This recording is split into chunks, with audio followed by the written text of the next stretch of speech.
Hi hello guys, நம்ம இலக்கிய சீரியலில் வந்து என்னென்ன சுவாரஸ்யமான விஷயங்கள் நடக்க போகுதுன்ட்டு இந்த ஒரு குட்டி பிரமோவாக பார்க்க போகிறேங்க. என்னென்ன சுவாரஸ்யமான விஷயங்கள் நடக்க போகுதுனாக்கா, இப்போ இந்த ஒரு நேரத்தில் வந்து நம்ம கார்த்திக் வந்து பண்ணது சூப்பர் தான். அது மட்டும் இல்லைங்க, ஒவ்வொரு டைமும் வந்து நம்ம இலக்கியம் வந்து ஒவ்வொரு விஷயத்துலையும் மாட்டிக்கிட்டு முழிக்க ஆரம்பிச்சிட்டாங்க. இந்த அஞ்சலியும் அவ்வளோ பிரச்சனையை வந்து கொடுக்க ஆரம்பிச்சிட்டாங்க. இந்த டைம்லேயாவது வந்து நம்ம இலக்கியம் நல்லபடியாக வந்து இந்த ஜெயிலேருந்து வெளியே வரணும். அது மட்டும் இல்லாமல் எல்லா தப்பும் இந்த அஞ்சலி தான் பண்ணான்ற விஷயத்த வந்து தெரியப்படுத்தணும். முக்கியமாக வந்து என்ன ஆச்சுனாக்கா, இப்போ இந்த ஒரு டைமில் நம்ம கௌதமுக்கு எல்லா ஒரு ஆதாரமும் வந்து கிடைச்சிருச்சு.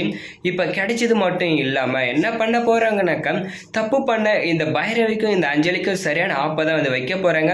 இதுக்கப்புறமாச்சு வந்து அவங்க ரெண்டு பேரும் வந்து திருந்துவாங்களா, இல்லை வந்து முன்ன மாதிரி வந்து நம்ம கௌதமுக்கும் நம்ம இலக்கியாவுக்கும் பிரச்சனை கொடுப்பாங்களான்னு வந்து தெரியல. ஆனால் இந்த டைம் நடந்தது வேற லெவல்னு கூட வந்து சொல்லலாம். நம்ம கார்த்திக் வந்து விஷயம் தெரியாமல் நம்ம இலக்கியாவை தப்பாக வந்து பேச ஆரம்பித்தாங்க. எப்படியோ ஒரு வழியாக வந்து விஷயத்தை வந்து தெரிஞ்சுக்கிட்டு அவர் என்ன பண்ணாருனாக்கா, போயிட்டு எங்கள் அண்ணன் காலில் விழணும், நீ அது மட்டும் இல்லாமல் எங்கள் அண்ணி காலில் விழுந்து நீ தப்பை வந்து உணரணும் அப்படின்னு வந்து சொல்லிட்டாங்க. ஏன்னா அவன் வயிற்றுல குழந்தை இல்லைன்ற ஒரு விஷயத்த வந்து கண்டுபிடிச்சிட்டாரு நம்ம கார்த்திக். எப்படின்னாக்கா, நம்ம அண்ணி இவ்வளோ நேரமும் வந்து அழுத்தமாக அவ வயிற்றுல குழந்தைல சொல்கிறாங்கனாக்கா, அவங்க என்ன முட்டாளா, எதுக்கு இந்த மாதிரி சொல்லணும் அப்படின்னு சொல்லி யோசிச்சு பார்த்தாரு. ஒரு டைம் யோசிச்சு பார்த்து என்ன பண்ணாங்கனாக்கா, இந்த அஞ்சலியை வந்து ஹாஸ்பிட்டலுக்கு கூட்டின்னு போயிட்டு வந்து பார்க்குறாங்க. பார்த்து அந்த ஒரு நேரத்தில் வந்து என்ன நடக்குதுனாக்கா, இவ வந்து கர்ப்பமாக இல்லைன்ற ஒரு விஷயத்த டாக்டர் வந்து சொல்லிட்டாங்க.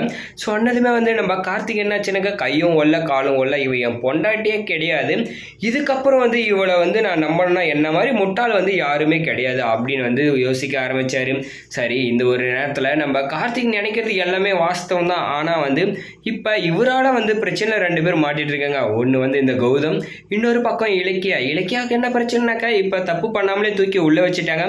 இன்னொரு பக்கம் வந்து என் பொண்டாட்டியை பிரிய சொல்லிட்டாங்களேன்னு சொல்லிட்டு அவர் ஒரு பக்கம் வந்து ஃபீல் பண்ணிட்டு இருக்காரு. இந்த பைரவி தண்டா சாக்கு சாமியார் கொடுத்த வாக்குன்ற மாதிரி என்ன பண்ணாங்கனாக்கா, தூக்கி உள்ள வச்சிடலாம், போதும், அவ கதை முடிஞ்சிடும்.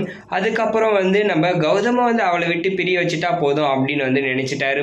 ஆனால் நினைச்சாங்க, இப்போ என்ன ஆக போகுதுனாக்கா, நம்ம கௌதம் வந்து ஒருபோதும் வந்து என் பொண்டாட்டியை வந்து நான் விட்டு பிரிய மாட்டேன், நீ வந்து என் அம்மாவே இல்லைன்னு கூட நான் உன்னை சொல்லிட்டு போயிடுவேனே தவிர, ஆனால் என் பொண்டாட்டி இல்லைன்னு சொல்லிட்டு நான் அவளை வந்து விட்டு வர முடியாது அப்படின்ற ஒரு விஷயத்த வந்து ஸ்ட்ராங்காக சொல்லிட்டாங்க.